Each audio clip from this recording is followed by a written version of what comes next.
He'd reply that I was sweet but crazy, that I should enjoy the peace and stop counting the days. Easy for him to say from another country. As the months dragged on, the calls got shorter and the excuses got longer. There was always some meeting, some delayed report, some dinner with the team. I kept telling myself it was normal, that big opportunities came with big sacrifices, and that love was patient, blah, blah, blah. But I'd catch myself staring at my phone, feeling ridiculous, waiting for his name to light up the screen.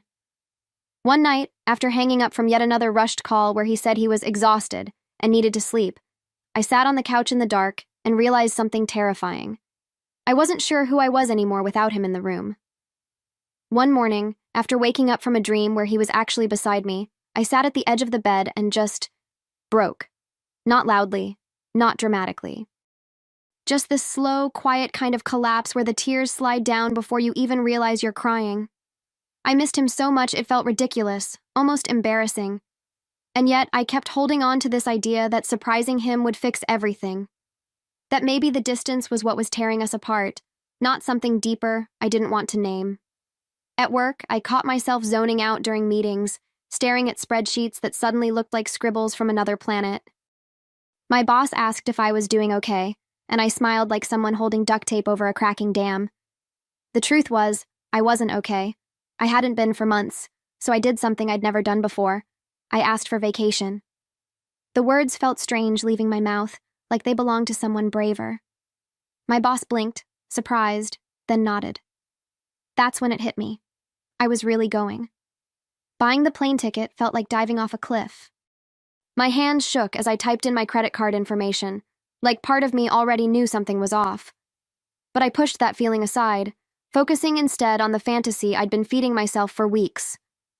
I pictured walking into the hotel lobby, tapping his shoulder, watching his whole face light up when he saw me.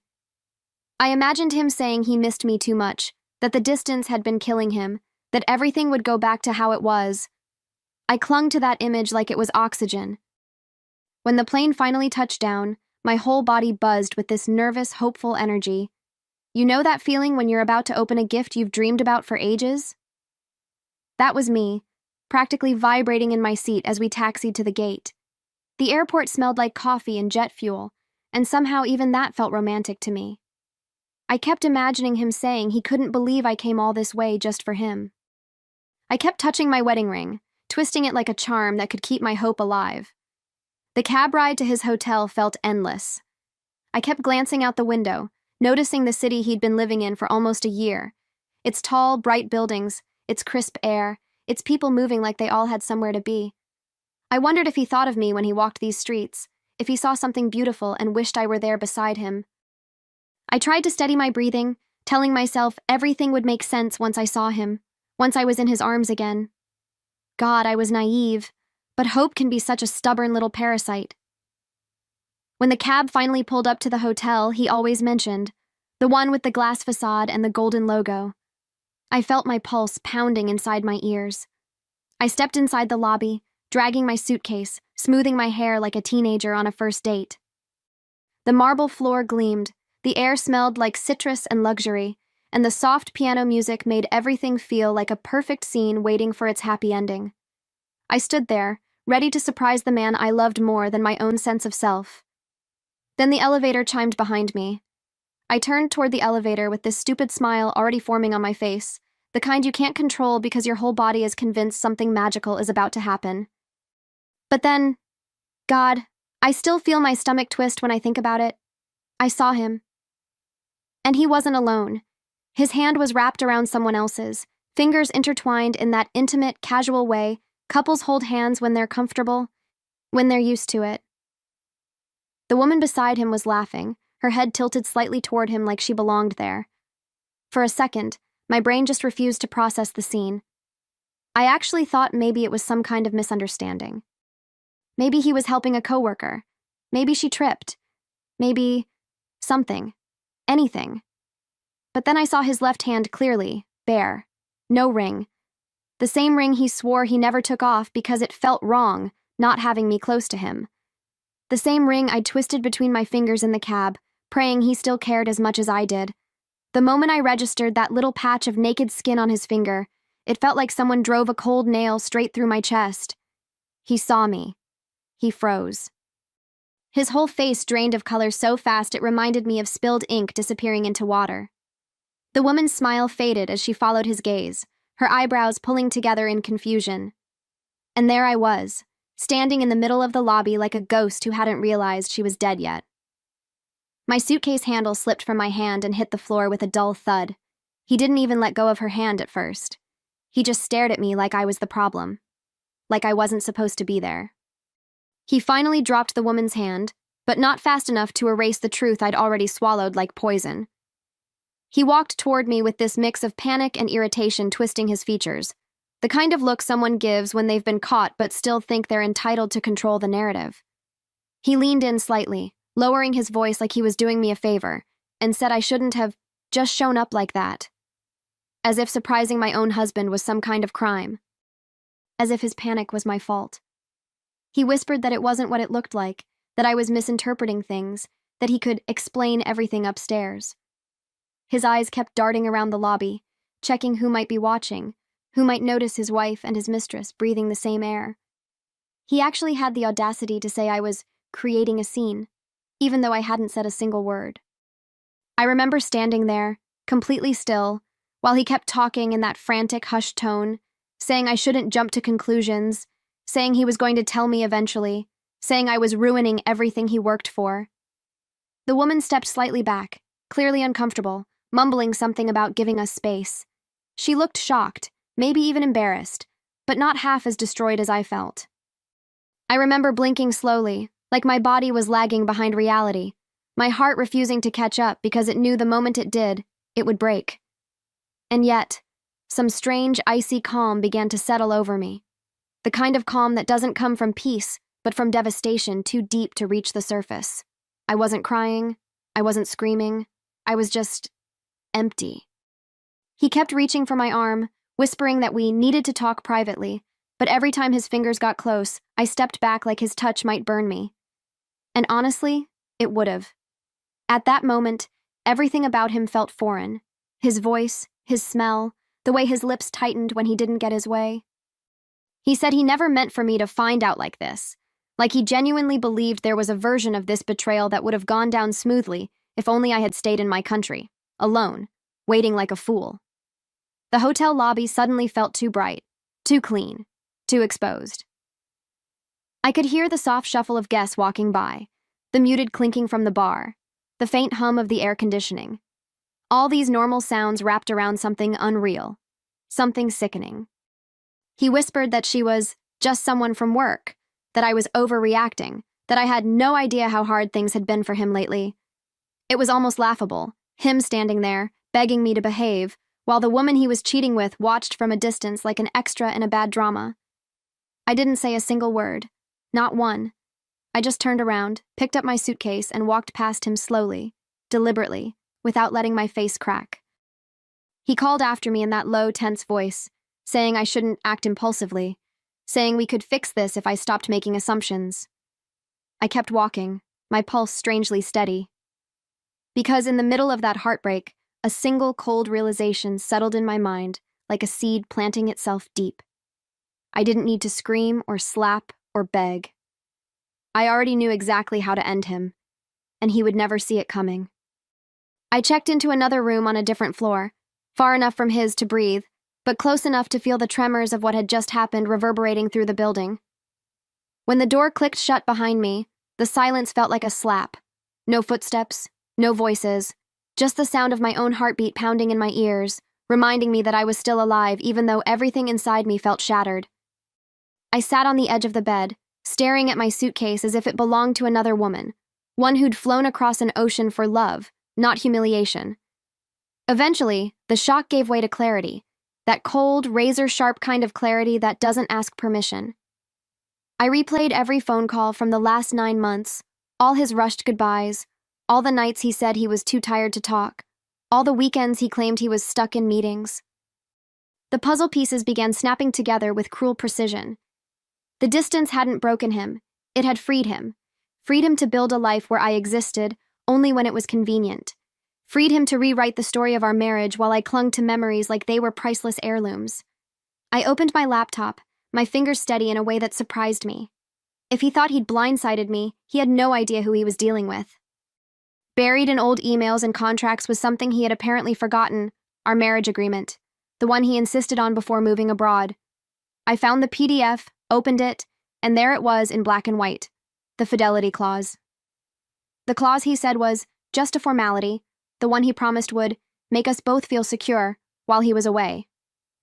The one that stated, explicitly, that infidelity during his assignment automatically shifted a generous portion of assets to me. He wrote it. I merely signed it. I leaned back against the headboard, staring at that clause like it was a lifeline someone had thrown me in the middle of a storm. My hands weren't shaking, not anymore.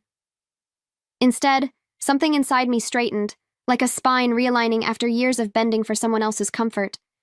He had handed me the very rope he thought I'd use to tie us together, and now it was the same rope he'd hang himself with. The irony was almost poetic.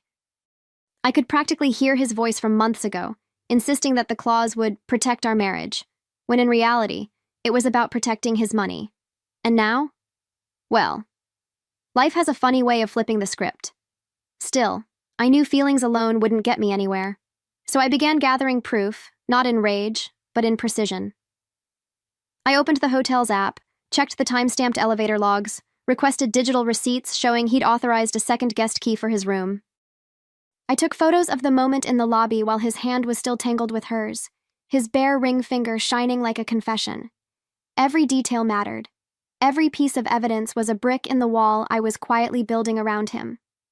It felt surreal, like I was watching another woman do all this. A stronger one. A colder one.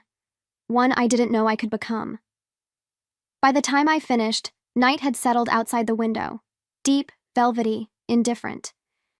I sat there, staring out at the foreign skyline, the flickers of lights from buildings he'd probably walked past 100 times without ever thinking about me. And then, slowly, like a memory brushing the back of my mind, I heard my late mother's voice. "Don't raise your voice, sweetheart. Raise your value." She'd said that when I was 16, crying over some boy who didn't deserve my tears. Funny how the universe brings back old lessons exactly when you need them. This time I wasn't 16, and I wasn't going to break. The next morning, I woke up with that strange, steely calm still wrapped around me like armor. I showered slowly, letting the hot water run over my face until it washed away the last traces of whatever fragile woman had walked into that lobby the day before. By the time I dried my hair and slipped on a clean blouse, I didn't look like a heartbroken wife anymore. I looked like someone preparing for a negotiation she'd already won. I sat at the small hotel desk with a cup of coffee that tasted like burnt determination and went over the evidence again, organizing everything into neat, undeniable folders. My phone lit up with missed calls, his name over and over, stacked like accusations.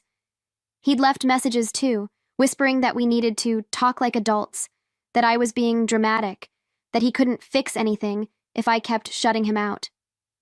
I listened to none of it. Instead, I called my lawyer friend back home, who answered on the second ring, her voice thick with sleep. When I explained what happened, she didn't gasp or pity me. She just sighed and said exactly what I needed to hear. "Vanessa, you know what to do, and legally, you're already standing on solid ground." Hearing those words was like someone handing me oxygen. By the time I hung up, my mind was already made up.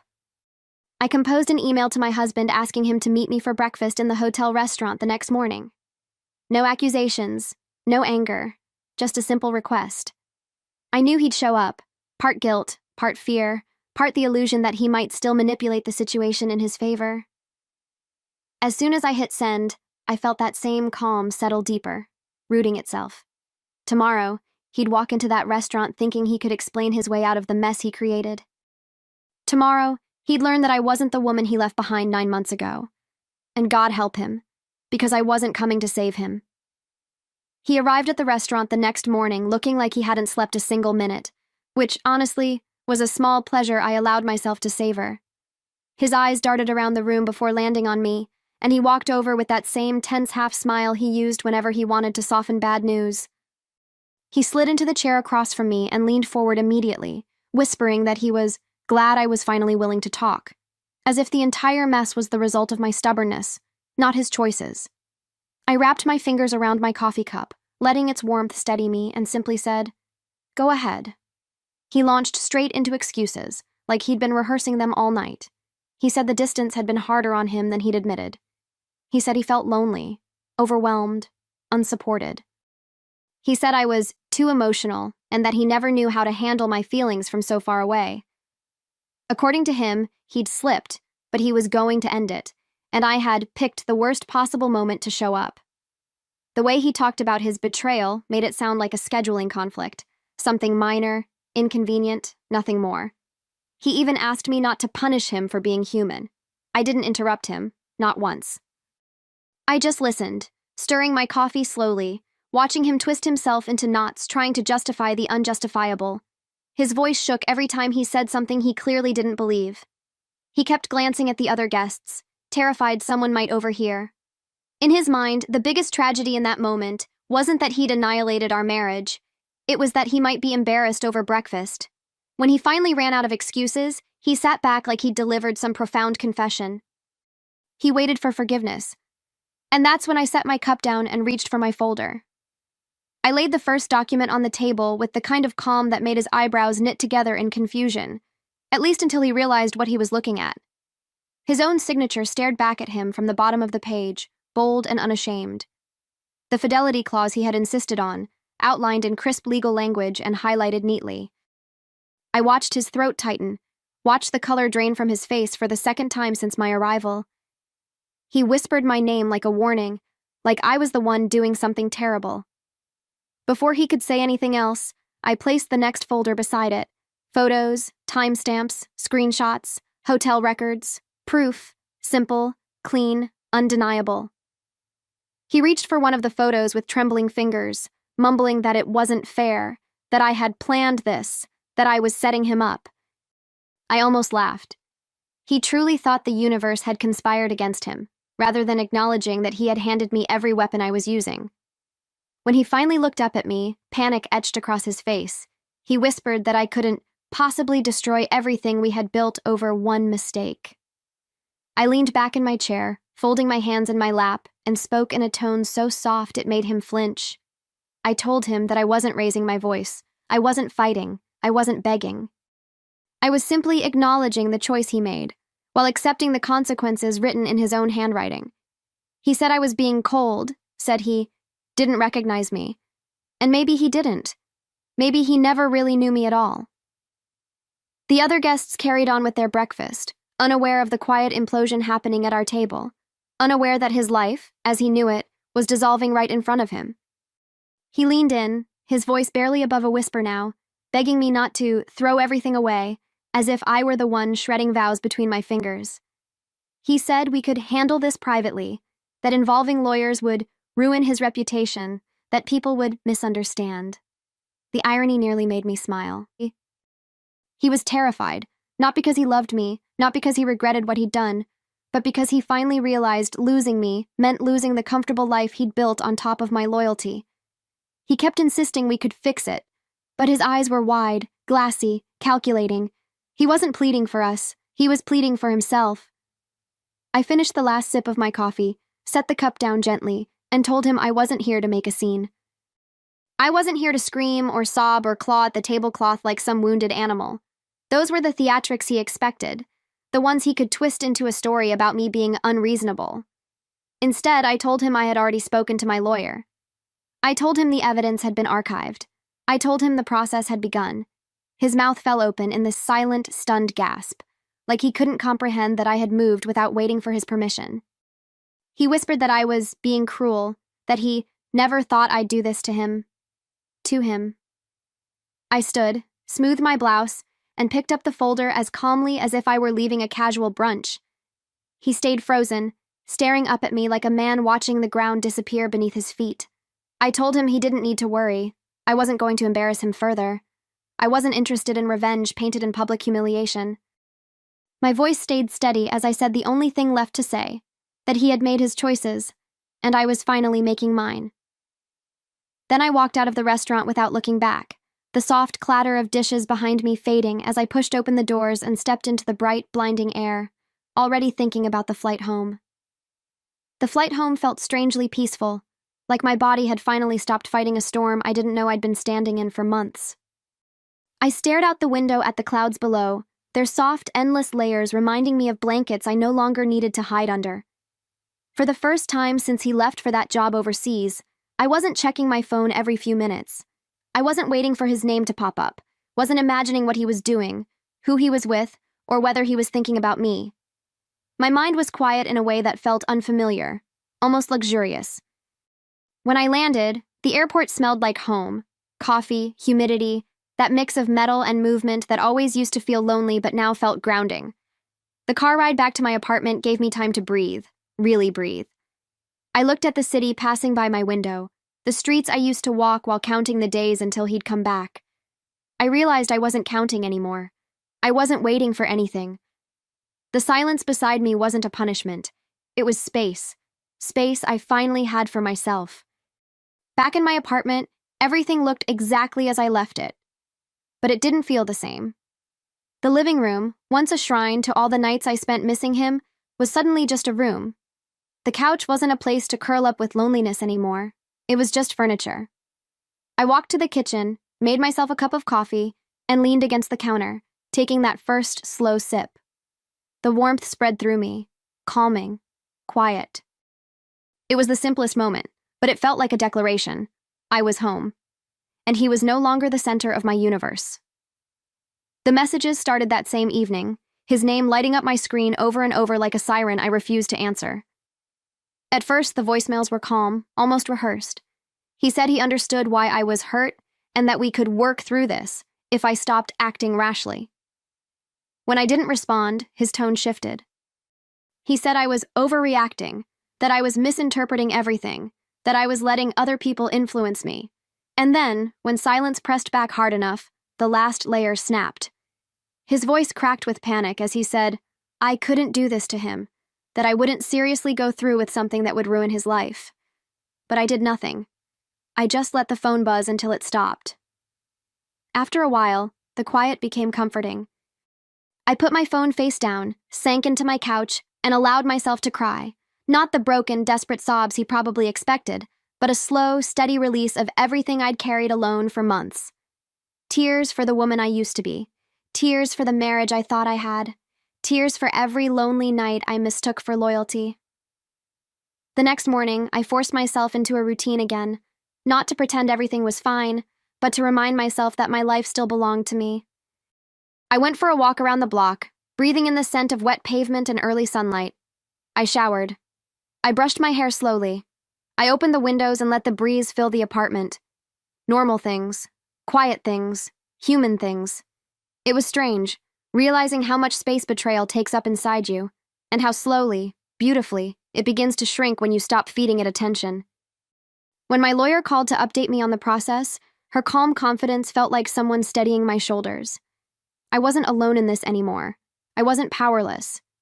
The legal process unfolded faster than I expected, almost as if the universe was tired of watching him skate by untouched. Every piece of evidence I gathered slotted perfectly into place, creating a picture even he couldn't wiggle out of. My lawyer kept me updated with this steady, almost comforting professionalism, telling me which documents had been submitted, what the next steps were, and how solid my case looked. Each update felt like another knot loosening inside my chest, one tether after another, snapping free from a man who'd never deserved the devotion I gave him. He kept calling, of course, less frequently now, but always with the same frantic tone. He said I was going too far, that I was punishing him beyond reason, that I was acting out of spite. It was almost surreal hearing him try to paint himself as the victim of his own choices. One message actually said he hoped I could find it in my heart to protect everything we built. Everything we built. I stared at my phone for a long moment after that one, feeling this odd blend of pity and disgust.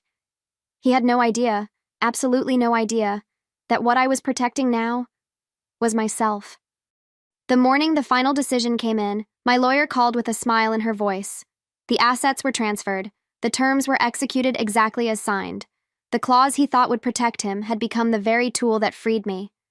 I thanked her, hung up, and stood in the middle of my living room for a long moment, letting the reality sink in. I felt lighter. Not victorious, not vengeful, Just done. Completely, absolutely done. And for the first time in months, maybe years, I felt like I could breathe without anything pressing on my chest. He had lost everything he thought untouchable. And I had finally reclaimed everything I thought I'd lost.